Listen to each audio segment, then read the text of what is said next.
Big boss Malayalam season 6-ൻ്റെ ഇന്നത്തെ performance വിലയിരുത്തുകയാണെന്നുണ്ടെങ്കിൽ ഇന്നത്തെ നിങ്ങൾക്കറിയാം, ജിത്തു ജോസഫും അതുപോലെ ആൻ്റണി പെരുമ്പാവൂരും ഹൗസിലെത്തിയിരുന്നു. ഒരു ഓഡീഷൻ്റെ ഭാഗമായിട്ട് എത്തിയതാണ്. ഇതിനകത്തിൽ ഓരോരുത്തരുടെയും പെർഫോമൻസ് വിലയിരുത്തുകയാണെന്നുണ്ടെങ്കിൽ നല്ല രീതിയിൽ പെർഫോം ചെയ്തു. എല്ലാവരും ഒന്നിനൊന്ന് മെച്ചമായിട്ട് തന്നെ ചെയ്തു. ഇതിനകത്തിൽ എടുത്തു പറയേണ്ട രണ്ട് പെർഫോമൻസ് എനിക്ക് ഇഷ്ടമായത് ജാസ്മിൻ്റെ ആ ഒരു പെർഫോമൻസ് എനിക്ക് വളരെയധികം ഇഷ്ടമായി. രണ്ടാമത് എടുത്തു പറഞ്ഞത് നോറ. ഇവരുടെ രണ്ടുപേരും പെർഫോമൻസ് എനിക്ക് ഒരുപാട് ഇഷ്ടമായി. ബാക്കി ആരും പെർഫോം ചെയ്തില്ല എന്നല്ല, ബാക്കി എല്ലാവരും 100% ചെയ്തെങ്കിൽ ഇതൊരു 101% ഇഷ്ടമായി എന്നാണ് പറഞ്ഞത്. അപ്പം എനിക്ക് പേഴ്സണലായിട്ട് തോന്നിയൊരു അഭിപ്രായമാണ്.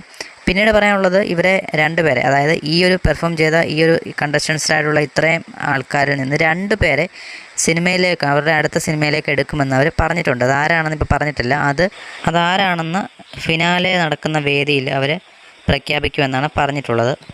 ഇനിയും നോക്കുകയാണെങ്കിൽ ബാക്കിയുള്ള മത്സരാർത്ഥികളെ അവർ വരാനിരിക്കുന്ന അടുത്ത സിനിമകളിലൊക്കെ പരിഗണിക്കുമെന്ന് പറഞ്ഞിട്ടുണ്ട്. അതായത് അവർക്കൊരു ചാൻസ് കൊടുക്കും എന്ന് പറഞ്ഞിട്ടുണ്ട്. അപ്പോൾ ഏതെങ്കിലും ചെറിയ ചാൻസോ അല്ലെങ്കിൽ ഏതെങ്കിലും രീതിയിലുള്ള ചാൻസ് അവർക്ക് കൊടുക്കും. അപ്പം ഈ ഒരു ലാസ്റ്റ് വന്ന ഇത്രയും പേർക്ക് നല്ലൊരു ചാൻസ് ഒത്തു വന്നിട്ടുണ്ട്. അതിൽ രണ്ട് പേർക്ക് നല്ലൊരു ഏറ്റവും ലേറ്റസ്റ്റ് ചെയ്യുന്ന അവരുടെ മൂവിയിൽ തന്നെ കിട്ടാനുള്ള ചാൻസ് അവർ പറഞ്ഞിട്ടുണ്ട്. എന്തായാലും ഇന്നത്തെ ഓഡിഷൻ റൗണ്ടിൽ ഇവരുടെ ആരുടെ പെർഫോമൻസാണ് നിങ്ങൾക്ക് ഇഷ്ടപ്പെട്ടെന്നുള്ളത് വീഡിയോയ്ക്ക് താഴെ കമൻറ്റായി രേഖപ്പെടുത്തുക.